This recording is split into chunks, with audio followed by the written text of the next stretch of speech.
சின்ன மருமகளில் சேது ஐஸ்வர்யா கிட்ட ஒரு செக்கை கொடுத்து இந்தா இதை கொண்டு போய் சின்னம்மா கிட்ட கொடுத்துரு அப்படின்னு சொல்கிறாங்க. என்ன மாமா செக் இது அப்படின்னு கேட்குறாங்க ஐஸ்வர்யா. இதை கேட்ட சேது, இது குழந்தைகளுக்கு விசேஷத்துக்கு சின்னம்மா தானே எல்லாத்தையும் முன்னாடி நின்று பண்ணிட்டு இருக்காங்க, அவங்க கொஞ்சம் காசு தேவைப்படுதுன்னு சொன்னாங்க, அதனால அந்த அமௌண்ட்டெல்லாம் இந்த செக்கில் இப்போதைக்கு 10 லட்சம் இருக்குன்னு சொல்லி கொடுத்துரு, பேலன்ஸ் எவ்வளோ வேணும்னாலும் அப்புறமா கேட்க சொல்லு அப்படின்னு சொல்கிறாங்க. உடனே ஐஸ்வர்யாவும் கொண்டு போய் ஈஸ்வரி கிட்டேயும் சித்ரா கிட்டேயும் கொடுக்குறாங்க. ஈஸ்வரி உடனே ரொம்ப சந்தோஷத்தோடு வாங்கிக்கிறாங்க. ஈஸ்வரி கிட்ட ஐஸ்வர்யா, அத்தை ஃபங்க்ஷன் முடியறதுக்கு அப்புறம் எல்லா கணக்கும் வரவு செலவெல்லாம் எழுதி வச்சுக்கோங்க, கடைசியாக நான் வரவு செலவு வாங்கிக்கிறேன் என்ன சரியா அப்படின்னு சொல்லிட்டு போகிறாங்க. அந்த நேரத்தில் சித்து ஈஸ்வரி கிட்ட, என்னம்மா இவ நம்மளுக்கே ஆப்பு வச்சிருவா போல, நம்மளுக்கு பணத்தை மட்டும் கொடுத்துட்டு போவான்னு பார்த்தா கணக்கெல்லாம் எழுதி வைங்கன்னு சொல்லிட்டு போகிறா, இவளை போய் சேதுக்கு கல்யாணம் பண்ணி வச்சியே நீ போமா அப்படின்னு சொல்கிறாங்க. ஈஸ்வரி உடனே, ஏய் இந்த பாம்பை எப்படி பல்ல பிடுங்கணும்னு எனக்கு தெரியும், நீ கொஞ்ச நேரம் கம்முன்னு இரு புரியுதா அப்படின்னு சொல்கிறாங்க.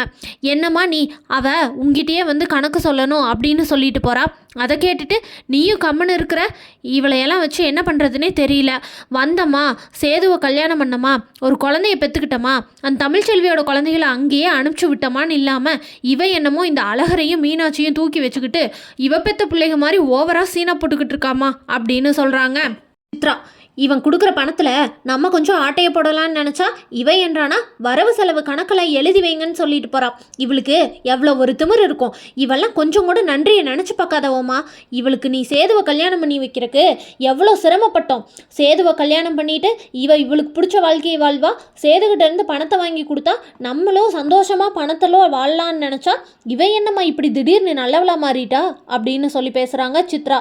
இதை கேட்ட ஈஸ்வரி, விடுடி இவளை எங்கே இவளுக்கு செக் வைக்கணும்னு எனக்கு தெரியும் அப்படின்னு சொல்கிறாங்க ஈஸ்வரி.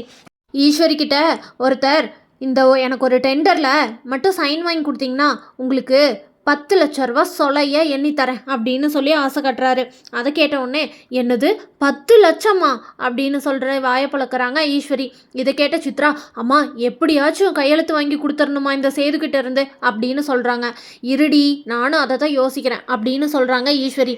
இதை கேட்ட சித்ரா, அம்மா எப்படிம்மா கையெழுத்து வாங்குறது அப்படின்றாங்க. ஆமாம் உங்களுக்கு எங்கே கையெழுத்து வாங்கணும் அப்படின்னு ஈஸ்வரி அந்த டெண்டர் கொடுக்குறவரை பார்த்து கேட்குறாங்க. அதை பார்த்தோன்னே, இந்தாங்க இந்த இதில் மட்டும் நீங்கள் சேதுக்கிட்ட கையெழுத்து வாங்கிட்டீங்கன்னா உங்களுக்கு சொலையா அடுத்த 1 மணி நேரத்தில் 10 லட்ச ரூபா கொண்டு வந்து தரேன், கையெழுத்து வாங்கி பத்திரத்தை இந்த கையில் கொடுத்துட்டு 10 லட்சத்தை அந்த கையில் வாங்கிட்டு போங்க அப்படின்னு சொல்கிறாரு. இதை கேட்ட ஈஸ்வரி உடனே வேகமாக சரி அப்படின்னு சொல்லிட்டு அந்த பத்திரத்தை வாங்கிட்டு வீட்டுக்கு போயிடுறாங்க.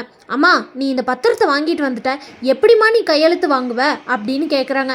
அதுக்கு என்கிட்ட ஒரு பிளான் இருக்குதுடி அப்படின்னு சொல்கிறாங்க. உடனே நீ போய் ஐஸ்வர்யாவை கூட்டிகிட்டு வா அப்படின்னு சொல்கிறாங்க ஈஸ்வரி. சித்ரா போய் ஐஸ்வர்யாவை கூட்டிகிட்டு வராங்க. ஐஸ்வர்யா வந்தோடனே, சொல்லுங்கள் ஆண்டி எதுக்கு வர சொன்னீங்க அப்படின்னு கேட்குறாங்க. ஐஸ்வர்யா, இந்த டெண்டரில் சேதுக்கிட்ட நீ ஒரு கையெழுத்து வாங்கி கொடுக்கணும் அப்படின்னு சொல்கிறாங்க. என்னது கையெழுத்து வாங்கி கொடுக்கணுமா, இது என்ன டெண்டர் அப்படின்னு கேட்குறாங்க. இது 2 கோடி ரூபாய்க்கான டெண்டர், இது சேது கையெழுத்து போட்டால் தான் செல்லுமாமா, அதனால் இந்த டெண்டரை எனக்கு தெரிஞ்ச இவருக்கே கொடுக்க சொல்லி நீ ஒரு சைன் வாங்கிட்டு வரணும், சேதுக்கிட்ட நீ இவரை எனக்கு ரொம்ப தெரியும், அவர் நல்ல டைப்பு அப்படின்னு சொல்லிட்டு இந்த டெண்டரை வாங்கிட்டு வா, என்ன புரியுதா அப்படின்றாங்க.